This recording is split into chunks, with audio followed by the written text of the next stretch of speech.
Welcome back, YouTube, to my cold garage in the early part of February when I'm filming this. This is definitely not flip-flops garage weather, but we are doing things because, well, for whatever reason, Indiana decided to warm up a little, and I've got cabin fever, so I haven't made a video in quite a while. I've just been preoccupied with many other things and done a few things that I just didn't feel like recording, so here we are. As you can see, it's it's winterized, but we are gonna do a little bit of work on it today and then the next couple of days, starting with the interior and the fact that there's no seat. So I'm finally getting around to putting some sensible seats in this thing instead of the bench seat.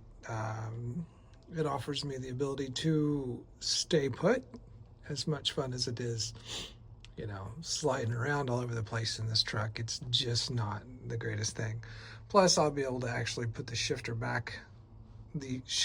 lever back a little bit so that it's a more reasonable angle and easier to reach. So, I haven't quite decided on what seats I'm going with yet at the filming of this. I've been looking at a couple of different options. I've also been looking at ways to deal with the funny floor that these trucks have. That solution I came up with, I didn't come up with it. Copper State Customs is what I'm going to say came up with it. It's a set of bucket seat mounts for these trucks. My concern is the angle of the seat mount relative to the floor, because I think the seats that I'm going to install are going to be a flat bottom. So that may be an issue, but that may be a starting point that we can cut apart and weld up to make something different out of. So anyway, as this video progresses, hopefully I've got seats picked out and they're here when we come back, and we're actually starting to fabricate something to get them installed. So yeah, that's where we're at. So let me go get on Summit and see what I can find. All right, so welcome to my winter hangout. This is where I spend a lot of the time in the wintertime when it's cold. And I know in the first part of this video, I talked about getting on Summit and deciding what kind of seats to go with. And I finally decided, I think, after a lot of ridiculous measuring and checking things out, I think the seat that we're going to run is Kirkey Series 55 seat. So let's go ahead and, I'm not opened any of this yet, but I figured why not. I only ordered one to start because I'm not positive this is going to work the way I want it to. I'm hoping it will. Find out. This box is just the seat mount and the cover. But yeah, there we go. So that is what we're going to end up installing. I've kind of come up with my own solution. I know in the earlier part of this video, I initially talked about using the Copper State Customs the bench seat mount brackets, or not bench seat, but bucket seat brackets for the Ford pickup trucks. Those are not going to work because the natural layback of this seat wants to be mounted flat, so that it has less of a layback to it. So I am going to use their seat mounting brackets and a 1-inch spacer. I did some measuring, and there's the left side, or the outside closest to the entrance door, is an inch lower than the rest of the cab, and that's why the brackets are made two different sizes, but it's only an inch variance. So I'm going to use a piece of 1-inch aluminum tube to create a spacer for one side of the seat mount bracket. I'll print some end caps for it so it doesn't look terrible. And then we'll, that should give us a pretty solid mount for the seat in order to keep it retained in the truck. So what I'm gonna go ahead and do is get the brackets out, kind of mount them up on the seat. We're gonna figure out how we want to how we want to, you know, get the angle and everything like that so that those seats can go into the truck, assuming, you know, that the floor of the truck's pretty flat, which most of them are. I mean, as far as forward to back, there's not much angle, so that should work pretty good. So let me get the rest of this stuff out, and we'll kind of go from there. All right, so this is kind of where we've ended up. I went ahead and installed the Copper State Customs, or just the regular. These are just standard bench seat mounts for a 67 or 67 to like 78, 79 Ford pickup truck. They're a copy of the original design, in case that wasn't clear earlier, because it was an option to get buckets in the truck in the early 60s or late 60s. So anyway, these are a direct copy of the original seat brackets that Ford produced. I decided to try and, you know, set these up with this. So this is the second option, which is the Kirkey seat mount bracket.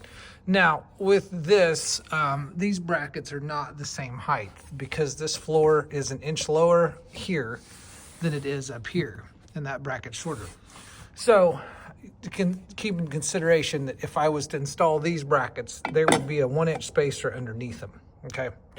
So the seat wouldn't be as low as that, but it wouldn't also mount as high as it does. So, but honestly, I kind of like this.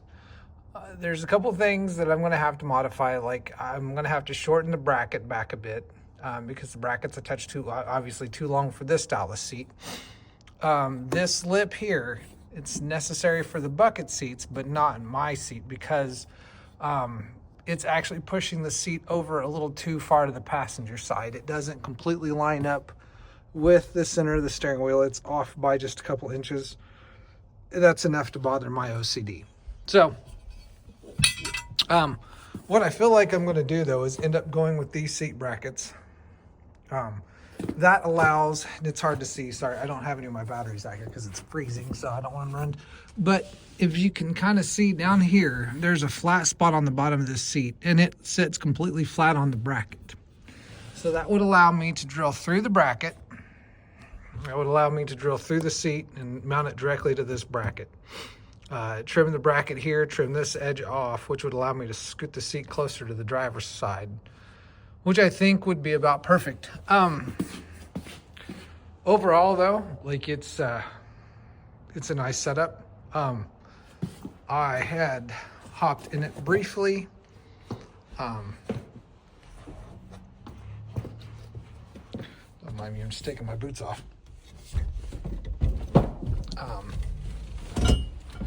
In a driving position, it's lower, but you still have plenty of visibility. I mean, this is eye level for me. So visibility isn't an issue. The clutch and the gas, they're all perfectly fine. Shifters within reach. Once I get rid of the S-shaped stick, the shifter is going to be just about perfect. With no more bench seat, I'll have plenty of room. So I think what I'm going to do is I'm going to stick with the OEM style seat bracket and mount the seat directly to it. Drilling through the seat pan and attaching to the brackets, and then I may locate the seat with a bolt in the rear of the seat that goes through the temporary harness bar that's in here. But otherwise, no, I'm pretty happy with this setup. And you know what? For as little padding as there is in a racing seat, these are actually very comfortable. They support you quite well. Like I could, it's honestly more comfortable than the bench seat, but I'm not a fan of, you know, the super squishy seats. So anyway, yeah, let's, I'm going to get the brackets out and I'll get them marked up and I'll show you guys how I'm going to modify those to fit. All right, so I know when I last left off in this video, there was a little bit of talk about not using these brackets that I had initially bought for the OEM bucket seats. I decided to go ahead and use these, but I had to make some modifications to them. This side, what I'm going to end up doing once this is all done is cutting off the excess bracket here. The other side is a bigger, a little bit more modifications to it. Let me go around here. So on this side, this originally had a lip on it right through here. So I've removed that lip with a bandsaw and directly mounted the seats to this bracket. And again, on this side, I'm going to trim the front of this up a little bit so the excess isn't over the front. It's actually, I mean, it's pretty nice. These seats are actually pretty comfortable, a lot more so than I thought they'd be. But back here, behind the seat, I've been kind of spacing it out with some stuff. It's going to need some support to stop the seat from flexing and hitting the window. So Kirkey makes a bracket for that. Obviously, it's a bit too wide in its current form, but I'm going to trim it up, drill some holes in it, and then we'll get it mounted to the seat and supported here. This is a temporary bar until the actual cage gets done. I put this in years ago when I didn't know any better, but now I do. So I'm actually going to put a full cage in it. That's coming. There's part of the steel for the bender that I'm going to use to make the cage. That bender should be nice for this cage and for a lot of other projects, but this video is kind of all over the place, so I want to get this seat done, get this wrapped up so you guys can see what I did. So, I also ended up working on a different shifter. I don't know if this one's going to work after I'm all said and done. I like the way it locates, but it kind of goes down a little bit for a second. So I may have a little too much layback on that shifter. But anyway, yeah, let's get this bracket cut and get this seat mounted. Okay, so what I ended up doing was making this bracket a two-piece steel. I mean, it's obviously very sturdy. You know, so I'm back and forth on this bar because we are building a cage, but I'm wondering about building it and retaining this old bar that's been in here just for supporting the backs of the seats. Like, I know it's definitely not the right way to do it, but honestly, if I get in a bad enough accident that this comes into play, my wife's collecting an insurance check anyway, so I won't know about it. So now I just need to get the seat in, get it drilled here and here for the bolts to support the back of the seat. So we'll get on to that. All right, so here is the finished product. So it's secured in 6 different spots. You know, these seats are pretty sturdy. This just kind of seals the deal. This rear support, and they recommend it, and I see why.